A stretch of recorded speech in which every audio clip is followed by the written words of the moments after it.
நேரம் வந்துருச்சு. நான் பரலோகத்தில் உள்ள என் பிதாவின் சித்தத்தை செய்யணும். ஆனா இப்போதைக்கு என் கூட வருவீங்களா? ஆண்டவரே, வேற எங்க நாங்க போவோம்? நித்திய ஜீவ வசனங்கள் உம்மிடத்தில் தானே உண்டு.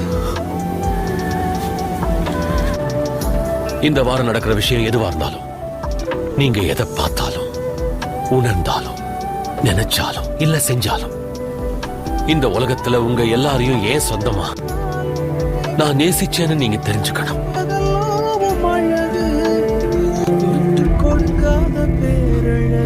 உங்களை கடைசி வர நேசிப்பேன்.